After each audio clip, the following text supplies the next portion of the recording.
പുതിയ വീഡിയോയിലോട്ട് എല്ലാവർക്കും സ്വാഗതം. അപ്പോൾ നമ്മളിന്ന് ചെയ്യാൻ പോകുന്നത് പറഞ്ഞാൽ നല്ലൊരു ചമ്മന്തിയാണ്, നാടനൊരു ചമ്മന്തിയാണ് നമ്മളിന്ന് ആക്കാൻ പോകുന്നത്.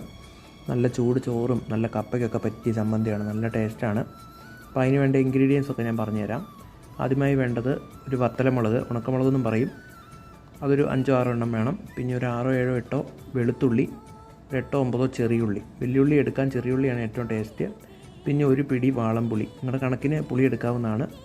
വാളംപുളി ഒരു കഷ്ണം എടുക്കുക. പിന്നെ ഒരു ടീസ്പൂൺ ഉപ്പ്, നിങ്ങളുടെ അളവിന് ഉപ്പിടാവുന്നതാണ്. അപ്പോൾ ഇതെല്ലാം കൂടെ കൂട്ടി നമ്മൾ ആദ്യം ഒന്ന് വാട്ടിയെടുക്കണം. ഈ വെളുത്തുള്ളി, ചെറിയുള്ളി, വത്തലമുളക് എല്ലാം കൂടെ നല്ലോണം വാട്ടിയെടുത്തിട്ട് മിക്സിയിലിട്ടിട്ട് ഒന്ന് അടിച്ചെടുക്കുക. പുളിയും കൂടി ഇട്ടിട്ട്, പുളി ഇടണം, പുളി ഇട്ടിട്ട് ഇച്ചിരി ഉപ്പ് ഇട്ടൊന്ന് അടിച്ചെടുത്ത് കഴിഞ്ഞാൽ നമ്മുടെ ചമ്മന്തി റെഡിയാകുന്നതാണ്. അടിപൊളി ചമ്മന്തിയാണ്. എല്ലാവരും ഇത് ചെയ്ത് നോക്കിയിട്ട് ഇഷ്ടപ്പെട്ട ഫീഡ്ബാക്ക് ഉറപ്പായിട്ടും കമൻറ്റായിട്ട് പറയണേ. അടിപൊളി ചമ്മന്തിയാണ്. എല്ലാവരും കപ്പയുടെ കൂടെയോ എന്തിൻ്റെ കൂടെ നമുക്ക് അടിപൊളിയായിട്ട് കഴിക്കാം. നല്ല ടേസ്റ്റാണ്. അപ്പോൾ പുതിയ വീഡിയോ ആയിട്ട് വരുന്നവരെ എല്ലാവർക്കും ബൈ.